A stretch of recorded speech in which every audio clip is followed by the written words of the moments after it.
Hello students.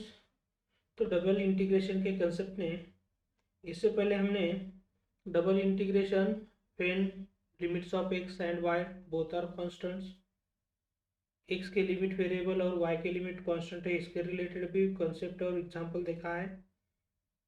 फिर Y के limit constant और एक्स के लिमिट वेरिएबल इसी तरह का भी कंसेप्ट देखा है और उस तरह के एग्जाम्पल भी देखे हैं। अब आज इस वीडियो लेक्चर में हम थोड़ा सा अलग कंसेप्ट देखने वाले हैं और वो कंसेप्ट है double integration when region of integration is given. तो क्या है कंसेप्ट और उस कंसेप्ट के एग्जांपल कैसे सॉल्व कर सकते हैं, ये सब कुछ हम डिटेल में देखने वाले हैं। तो यहाँ double integration when region of integration is given, इस मेथड में हमें क्या करना है, जो गिवन रीजन है वो गिवन रीजन उसे ही रीजन ऑफ इंटीग्रेशन कहते हैं, वो पहले प्लॉट करना है और वो प्लॉट पर फाइंड करने के बाद हमें इसके रिलेटेड जो लिमिट्स है उसे लिमिट्स ऑफ इंटीग्रेशन कहते हैं। वो limits of integration find out करेंगे और एक बार लिमिट्स मिलते हैं तो वो डबल इंटीग्रेशन फाइंड आउट करना हमारे लिए इजी हो जाएगा। तो स्टार्ट करते हैं एग्जांपल, और वो एग्जांपल कैसे सॉल्व करना है ये एकदम डिटेल में देखने वाले हैं हम। तो जो एग्जांपल है, इस एग्जांपल में आप यहाँ देख सकते हैं, evaluate double integration over region R, यहाँ ऐसे बेस में आर लिखा है इंटीग्रेशन के, x square y square d x d y है, where R is the region bounded by the curve y is equal to x, y is equal to 2x, x is equal to 1 in the first quadrant, ऐसे दिया है। तो देखते हैं solution में पहले क्या करना पड़ेगा। ये जो इक्वेशन 1 है, सॉरी ये जो इंटीग्रल है, ये इंटीग्रल मुझे एज इट इज लिखना पड़ेगा। तो ये जो इंटीग्रेशन 1 है एज इट इज लिखा है।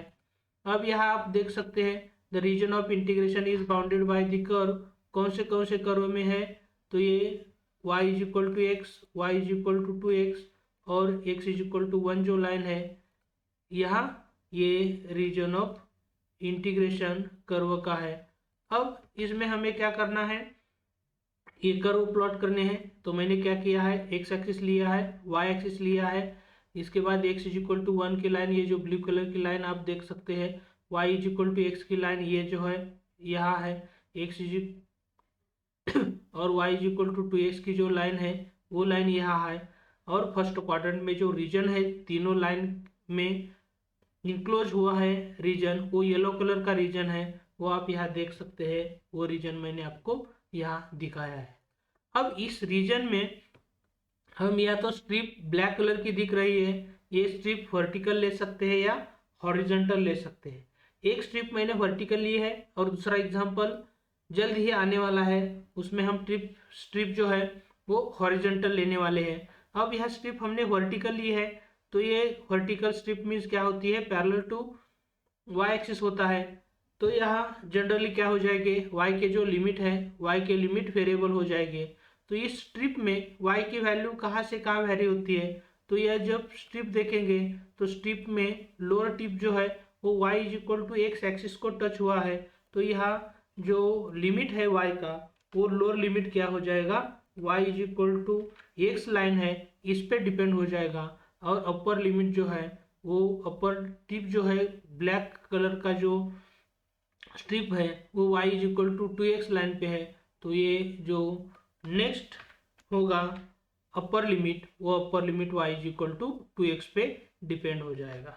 तो इसी तरह ये y के लिमिट तो हमने फाइंड आउट की है, लेकिन x जो है x हॉरिजॉन्टली वैरी होता है। तो ये जो येलो कलर का रीजन है ये कहाँ से स्टार्ट हो रहा है, ये y एक्सिस पे, लेकिन y एक्सिस पे x की वैल्यू क्या होती है, 0 होती है। तो ये जो x का लिमिट है 0 से स्टार्ट होके एक्सट्रीम कहाँ तक राइट हैंड साइड में जा रहा है, x इज इक्वल टू 1 तक जा रहा है। तो ये जो x की लिमिट हो जाएंगे, x की लिमिट 0 to 1 हो जाएगी। और एक बार x के और y के लिमिट मिलते हैं तो ये जो इक्वेशन 1 है वो इक्वेशन 1 हम कैसे लिख सकते हैं, आप यहाँ देख सकते हैं एकदम इजीली। ये जो एग्जांपल है अब हम यहाँ सॉल्व कर सकते हैं। तो इस इंटीग्रेशन में हम क्या कर रहे हैं, ये जो लिमिट है इसके लिमिट हम पहला इंटीग्रेशन जो है, पहले इंटीग्रेशन के लिए x के लिमिट देते हैं। अब यहाँ x के लिमिट 0 टू क्या है 1 है, तो यहाँ x के लिमिट हम पहले दे रहे हैं, तो x के लिमिट यहाँ मुझे देना है। x is equal to 0 to क्या हो जाएगा, x इज इक्वल टू 1 हो जाएगा। फिर ये जो पार्ट है, इस पार्ट के रिलेटेड हमें फिर क्या करना है, दूसरा इंटीग्रेशन लेना है। लेकिन दूसरे इंटीग्रेशन में मुझे क्या करना है, y के रिलेटेड लिमिट लिखने हैं। तो यहाँ क्या हो जाएगा, y की लिमिट x टू यहाँ क्या है 2x है, तो यहाँ अपर लिमिट के लिए सिर्फ यहाँ 2x लिख सकते हैं। तो ये जो इंटीग्रल था, ये इंटीग्रल अब हमें कौन से फॉर्मेट में मिला है, लिमिट के फॉर्मेट में मिला है। और ये इंटीग्रेशन सॉल्व करना बहुत ही इजी है। तो देखते हैं किस तरह ये इंटीग्रल सॉल्व होता है। तो ये इंटीग्रल सॉल्व करने के लिए हमें पता है y के लिमिट वेरिएबल है, तो पहले मुझे क्या करना पड़ेगा, ये जो इंटीग्रेशन है विथ रिस्पेक्ट टू y लेना पड़ेगा। इसलिए हम क्या कर रहे हैं, y के रिलेटेड जो जो सब कुछ टर्म है उसे हम इनक्लोज कर रहे हैं ओपन ब्रैकेट में, और इसका इंटीग्रेशन पहले हम लेने वाले हैं। और फिर इसका जो रिमेनिंग पार्ट आता है integration with respect to y लेने के बाद, उसका integration with respect to x लेने वाले हैं। तो ये जो पार्ट है इसका integration with respect to y लेना है। तो यह जो एक्स स्क्वायर का इंटीग्रेशन लेते हैं तो एक्स स्क्वायर कॉन्स्टेंट रहेगा, उसका इंटीग्रेशन क्या हो जाएगा, कॉन्स्टेंट इंटू 1 का इंटीग्रेशन y, और यहाँ वाई स्क्वायर जो है, वाई स्क्वायर का इंटीग्रेशन क्या होने वाला है, y रेज टू 3 अपॉन क्या होने वाला है 3 होने वाला है।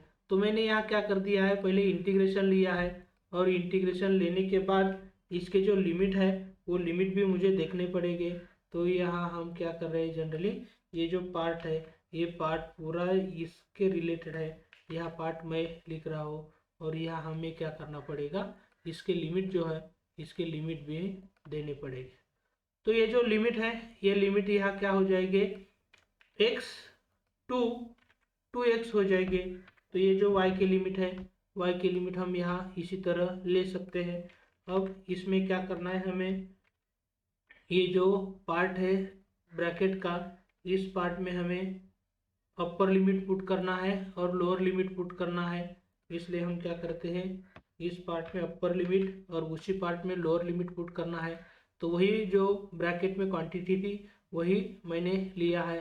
अब यहाँ y के जगह मुझे अपर लिमिट पुट करना है, तो ये अपर जो लिमिट है, यहाँ अपर लिमिट की वैल्यू क्या है 2x है। तो अपर लिमिट की वैल्यू यहाँ y के जगह मैं क्या कर रहा हूँ 2x ले रहा हूँ, और यहाँ वैल्यू 2x ही लेना है, लेकिन क्या करना पड़ेगा, मुझे ब्रैकेट देना पड़ेगा। तो ये 2x रेज टू 3 अपॉन 3, और लोअर लिमिट जो है, लोअर लिमिट यहाँ क्या है x है, तो यहाँ y की जगह मुझे क्या करना पड़ेगा x लेना पड़ेगा, और यहाँ उसी हिसाब से क्या हो जाएगा x क्यूब अपॉन 3 हो जाएगा। तो इसी तरह ये अपर लिमिट और लोअर लिमिट पुट करने के बाद हमारा इंटीग्रेशन हो जाएगा। लेकिन ये जो एक्स स्क्वायर इंटू 2x जो है वो क्या होता है 2 टाइम्स एक्स क्यूब हो जाएगा। तो ये एक्स क्यूब हम आपके सामने कर रहे हैं, और उसके मल्टीपल में मुझे क्या करना पड़ेगा 2 देना पड़ेगा। फिर यहाँ आप देख सकते हैं 2 इंटू एक्स क्यूब है, वो 2 का क्यूब 8 हो जाएगा, और फिर एक्स क्यूब इसी तरह लिख सकते हैं। ये भी पार्ट है वो क्या हो जाएगा एक्स क्यूब हो जाएगा। और इसी तरह ये जो सिंप्लीफिकेशन है, सिंप्लीफिकेशन और भी करना बाकी है। तो यहाँ आप देख सकते हैं, यहाँ एलसीएम लेना है, तो एलसीएम लेने के लिए मुझे 3 से इस पार्ट को मल्टीप्लाई करना पड़ेगा। तो ये क्या हो जाएगा 6x क्यूब हो जाएगा। लेकिन ये एलसीएम लेना है तो यही पार्ट कहाँ जाएगा, यहाँ जाएगा। तो इसी तरह हम कर सकते हैं, और फिर इसी का एलसीएम लेंगे तो यहाँ क्या होने वाला है 3x क्यूब होने वाला है, और ये 3x क्यूब हो जाएगा। तो फिर ये क्या होने वाला है 3x cube plus x cube upon 3 इस तरह होने वाला है। अब इसे और सिंप्लीफाई करेंगे तो ये क्या हो जाएगा 6 प्लस 8 जो है वो 14x क्यूब बाय 3 होने वाला है। तो इसे हम क्या कर रहे हैं ब्रैकेट से, ब्रैकेट के बाहर ले रहे हैं, और ये क्या हो रहा है 4x³/3 हो जाएगा, और इसे भी हम क्या कर रहे हैं, ब्रैकेट के बाहर ले रहे हैं। तो इसी तरह इसका सिंप्लीफिकेशन होने वाला है।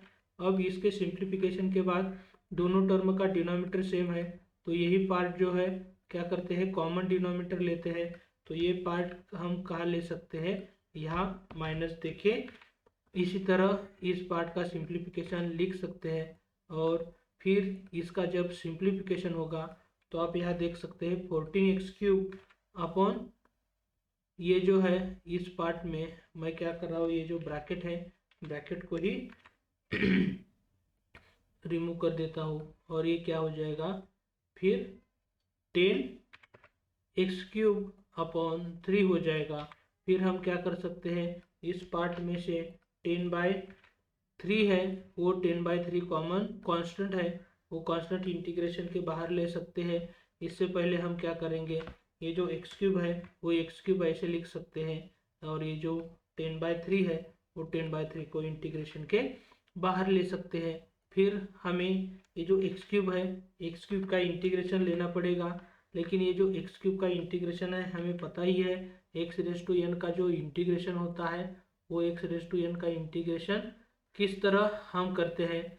तो x⁻n का जो इंटीग्रेशन है वो होता है x⁻n+1/n+1। तो ये जो x³ आपके सामने दिख रहा है, x³ का इंटीग्रेशन क्या हो जाएगा, x⁻4/4 हो जाएगा। लेकिन यहाँ जो लिमिट है वो लिमिट 0 to 1 है, तो वो भी लिमिट हम यहाँ दे रहे हैं। तो यहाँ मुझे डिनोमिनेटर में 4 लिखना था। अब यहाँ हम क्या कर सकते हैं, ये जो x⁴/4 है इसका डिनोमिनेटर है वो यहाँ ले सकते हैं, तो ये इसी तरह हो जाएगा। और ये x⁴ है, इस x⁴ में क्या करना है, मुझे अपर लिमिट और लोअर लिमिट पुट करना है। तो यहाँ ये वही जो x⁴ है, वही x⁴ को मुझे क्या करना पड़ेगा, यहाँ लेना पड़ेगा। तो x⁴ यहाँ लिखा है मैंने, लेकिन पहले x⁴ में अपर लिमिट पुट करना है, वो है 1। तो यहाँ 1 हम पुट कर रहे हैं, और दूसरे में क्या करना पड़ेगा, 0। तो इसी तरह ये जो 10/12 है वो 10/12 क्या हो जाएगा, 5/6 हो जाएगा। तो इसी तरह ये सिंप्लीफिकेशन हो रहा है, और ये पूरी तरह जो पार्ट है उस पार्ट का 1 ही हो जाएगा। तो ये आपका जो इंटीग्रेशन है, ये इंटीग्रेशन का सॉल्यूशन हमने दिया है। तो इतने सिंपल तरीके से हम क्या कर सकते हैं, ये जो इंटीग्रेशन है ये इंटीग्रेशन सॉल्व कर सकते हैं। लेकिन यहाँ लिमिट ऑफ इंटीग्रेशन जो है वो लिमिट ऑफ इंटीग्रेशन हमें नहीं दिया है, वो आउटसाइड में रीजन ऑफ इंटीग्रेशन दिया है। उसके लिए हमें क्या करना पड़ेगा, कर्व प्लॉट करना पड़ेगा, और कर्व प्लॉट करने के बाद x और y की लिमिट जो है वो x और y की लिमिट हम जैसे कि इस एग्जाम्पल में देखा है उसी तरह हम ये कर सकते हैं। तो इस तरह के एग्जाम्पल के लिए एक लाइक तो आपकी तरफ से मिलना ही चाहिए। अब जो नेक्स्ट एग्जाम्पल देखने वाले हैं, जैसे कि हमने यहाँ वर्टिकल स्ट्रिप ली थी, अब इस एग्जाम्पल में हम क्या करने वाले हैं, हॉरिजॉन्टल स्ट्रिप लेने वाले हैं। और हॉरिजॉन्टल स्ट्रिप लेने के बाद क्या क्या होता है वो सब कुछ हम यहाँ देखने वाले हैं। तो जो एग्जाम्पल है वो एग्जाम्पल आपके सामने दे रहे हैं। यहाँ ये जो डायग्राम है, ये डायग्राम जनरली हम यहाँ लेते हैं ताकि आपको ये पूरी तरह डायग्राम दिख सकती है। अब ये जो पार्ट है, फिर थोड़ा सा पार्ट ये है वो हम यहाँ लेते हैं, और ये लिमिट, हाँ। तो ये एग्जाम्पल क्या है देखो ज़रा, double integration over r 1+x² y² + y⁴ dx dy है, और r क्या है, ट्रायंगल हुज वर्टाइसेस r 0 0 1 1 और 0 1 है। तो ये जो डबल इंटीग्रेशन है वो डबल इंटीग्रेशन हम पहले एज इट इज लिखने वाले हैं, और इस डबल इंटीग्रेशन में region of integration joining the points 0 0 0 1 1 0 as shown in the figure below. तो ये फिगर आप देख सकते हैं, 0 0 वर्टेक्स 1 1 और 0 1 है, उसे ओ बी ए रिस्पेक्टिवली मैंने माना है। वो 0 और B पॉइंट जोड़ेंगे, B A और A O, तो ये तीनों पॉइंट में से एक ट्रायंगल तैयार होता है। वो शेडेड येलो कलर से मैंने दिखाया है, तो आप यहाँ देख सकते हैं। लेकिन मुझे क्या करना पड़ेगा, ये जो AB लाइन है या OB लाइन है, इसके इक्वेशन फाइंड आउट करने हैं। तो equation of line passing through two points क्या होता है, x minus x1 upon x2 minus x1 equal to y minus y1 upon y2 minus y1, ये यूज करेंगे। तो ये OB लाइन है, उस OB लाइन का इक्वेशन हमें क्या मिल जाएगा, x is equal to y मिलेगा। अब ये जो AB लाइन कंसिडर करेंगे, तो ये AB लाइन जो हॉरिजेंटल लाइन है, यहाँ a के जगह भी y की वैल्यू 1 है, यहाँ भी y की वैल्यू 1 है, तो पूरे AB के लाइन पे y की वैल्यू 1 हो जाएगी। तो ये जो AB लाइन है उसे y is equal to 1 line भी हो जाएगा। अब जैसे कि हमने आपको प्रॉमिस किया था, यहाँ हम स्ट्रिप कैसे कंसिडर करने वाले हैं, हॉरिजॉन्टल स्ट्रिप कंसिडर करने वाले हैं। इसका मतलब ये strip parallel to x axis होगी। तो यहाँ पैरेलल टू एक्स एक्सिस होगी स्ट्रिप, तो यहाँ क्या हो जाता है, एक्स के लिमिट जो है वो वेरिएबल होते हैं। आप यहाँ देख सकते हैं इस स्ट्रिप पे एक्स y एक्सिस पे स्टार्ट हो रहा है, तो x is equal to 0 to upper tip right hand side जो टिप है वो क्या कहा है, x is equal to y line पे है। यहाँ OB जो लाइन है, OB लाइन क्या है, x is equal to y है, तो x की वैल्यू y तक जाएगी। फिर y के लिमिट है, यहाँ y ओरिजिन से स्टार्ट होके y इज इक्वल टू 1 तक है, तो ये y के भी आपके लिमिट मिल जाएंगे। तो ये जो इंटीग्रल है, ये इंटीग्रल आपका क्या हो जाता है और कैसे हम सिंप्लीफाई कर सकते हैं, ये आप यहाँ देख सकते हैं। अब इस इंटीग्रल में हमें क्या करना है, ये जो लिमिट्स है, पहले कांस्टेंट लिमिट हम जनरली लेने वाले हैं।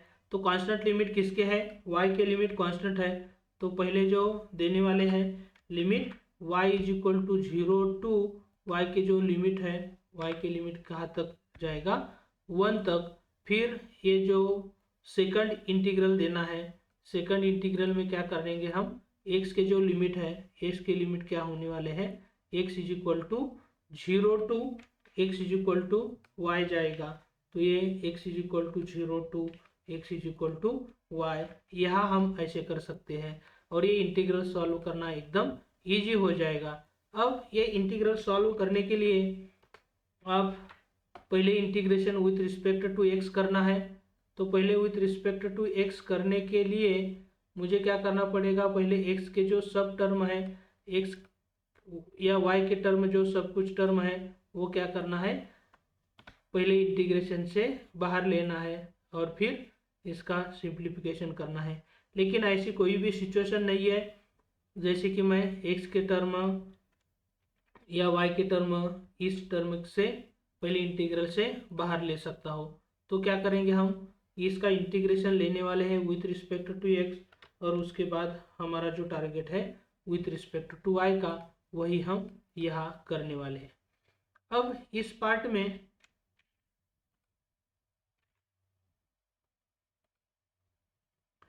ये जो 1 plus x square y square plus y raise to 4 है, इसका integration with respect to x लेना है। तो पहले हम क्या करते हैं, इसके रिलेटेड ब्रैकेट देते हैं, अपर लिमिट और लोअर लिमिट देने के बाद हम क्या करने वाले हैं, इसके जो इंटीग्रेशन का पार्ट है, इंटीग्रेशन का पार्ट हम देखने वाले हैं। अभी तक इंटीग्रेशन मैंने नहीं निकाला है, यहाँ सिर्फ लोअर लिमिट दिया है और यहाँ अपर लिमिट देने वाले हैं। और ये देने के बाद इंटीग्रेशन विथ रिस्पेक्ट टू जब x करेंगे, तो ये जो पहला 1 है, ये पहला 1 का integration with respect to x क्या हो जाएगा, x हो जाएगा। अब यहाँ एक्स स्क्वायर है, इसका इंटीग्रेशन क्या होने वाला है, एक्स क्यूब बाय 3 होने वाला है, वो भी मैंने कर दिया है। और यहाँ ये जो y रेज टू 4 है, y रेज टू 4 में कांस्टेंट रहेगा, तो इसका इंटीग्रेशन क्या हो जाएगा, y raise to 4 into x हो जाएगा। अब ये लिमिट हमें पुट करने हैं, तो देखते हैं कैसे लिमिट पुट करना है, और ये सिंप्लीफिकेशन हमें फटाफट करना है। तो ये सिंप्लीफिकेशन के लिए ये जो पूरा पार्ट है, ये पूरा पार्ट में क्या करेंगे, आप अपर लिमिट के लिए कंसिडर करने वाले हैं और फिर उस तरह का पार्ट लोअर लिमिट के लिए कंसिडर करने वाले हैं। अब यहाँ मुझे क्या करना पड़ेगा, ये जो x है, x की जगह ये अपर लिमिट y दिया है, वो y को कंसिडर करना है। तो यहाँ क्या हो जाएगा, ये जो टर्म है वो y लिख सकते हैं, और x की जगह फिर मुझे क्या करना पड़ेगा, y लिखना पड़ेगा। यहाँ भी x की जगह y लिखना पड़ेगा, और यहाँ लोअर लिमिट में x की जगह क्या करना पड़ेगा, 0 पुट करेंगे। तो इसी तरह ये क्या हो जाएगा, 0 हो जाएगा। तो ये लोअर लिमिट के हिसाब से ये जो पार्ट हो जाएगा ये पूरी तरह क्या होने वाला है, 0 होने वाला है। तो यहाँ हम ये जो पार्ट है वो इग्नोर कर सकते हैं, और ये इग्नोर करने के बाद जो अपर लिमिट के रिलेटेड जो पार्ट है वही आने वाला है। लेकिन वो भी क्या हो जाएगा, ये जो वाई स्क्वेयर और ये वाई क्यूब है, यहाँ क्या लिख सकते हैं, वाई रेज टू 5 लिख सकते हैं। और यहाँ भी हम क्या कर सकते हैं, वाई रेज टू 5 यहाँ लिख सकते हैं। लेकिन अब थोड़ा सा और सिंप्लीफाई करेंगे, तो सिंप्लीफाई करने के बाद आपको पता चल जाएगा, ये दोनों टर्म एक साथ करेंगे तो यही जो टर्म है ये क्या हो जाएगी, 4/3 इंटू वाई रेज टू 5 हो जाएगा। तो ये सिंप्लीफिकेशन मैंने डायरेक्ट कर दिया है, लेकिन इतना भी कॉम्प्लिकेटेड सिंप्लीफिकेशन नहीं है, इसलिए मैंने ऐसा किया है। अब यहाँ मुझे क्या करना पड़ेगा, इसका इंटीग्रेशन निकालना है। लेकिन इससे के इंटीग्रेशन से पहले हम लिमिट जो है, ये लिमिट यहाँ दे रहे हैं, और लिमिट देने के बाद लिमिट क्या हो जाएगा, 0 to 1 है। लेकिन यहाँ y जो है, y का इंटीग्रेशन तो आपको पता ही है, y का इंटीग्रेशन क्या आता है, जैसे कि x रेज टू n का इंटीग्रेशन का formula x raise to n plus 1 upon n plus 1, उसी तरह y का integration y raise to 1 plus 1 upon 1 plus 1 हो जाएगा, मीन्स वाई स्क्वेयर बाई 2। और यहाँ y रेज टू 5 है, उसका इंटीग्रेशन क्या होने वाला है, y रेज टू 6 अपॉन 6। इसी तरह इसका इंटीग्रेशन होने वाला है। अब इस इंटीग्रेशन में हमें क्या करना है, अपर लिमिट और लोअर लिमिट दोनों के लिए कंसीडर करना है।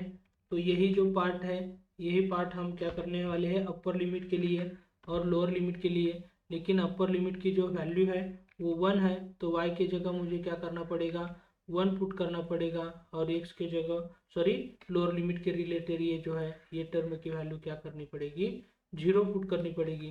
तो यहाँ हम ये इसी तरह 0 ले सकते हैं। लेकिन लोअर लिमिट के रिलेटेड जो टर्म आने वाली है वो पूरी तरह क्या होने वाली है, 0 होने वाली है। तो ये -0 था, वो भी हम निगलेक्ट कर सकते हैं, और इस टर्म के हिसाब से हमें क्या करना पड़ेगा, सिंप्लीफिकेशन करना है। लेकिन 1 स्क्वायर क्या हो जाएगा, 1, यहाँ 1 रेज टू 6 जो है वो क्या हो जाएगा, 6 हो जाएगा।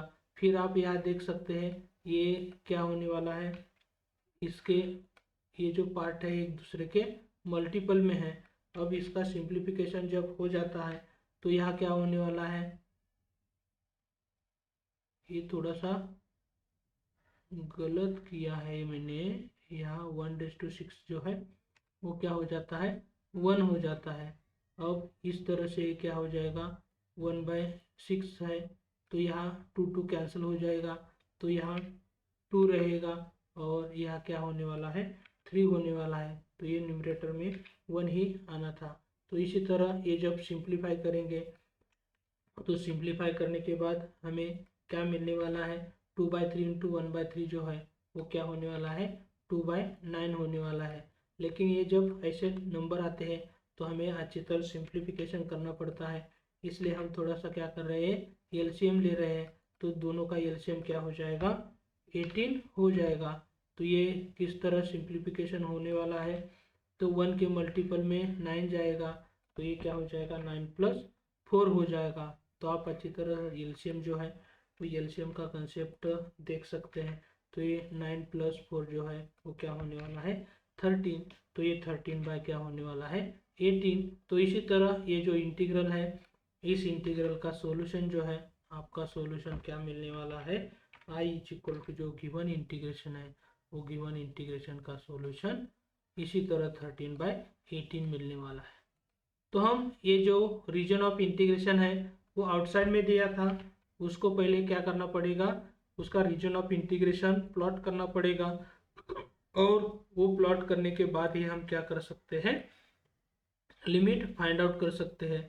और इतने सिंपल तरीके से ये सब कुछ हमने आपके सामने किया है। इसके लिए आपकी तरफ से एक लाइक तो मिलना ही चाहिए।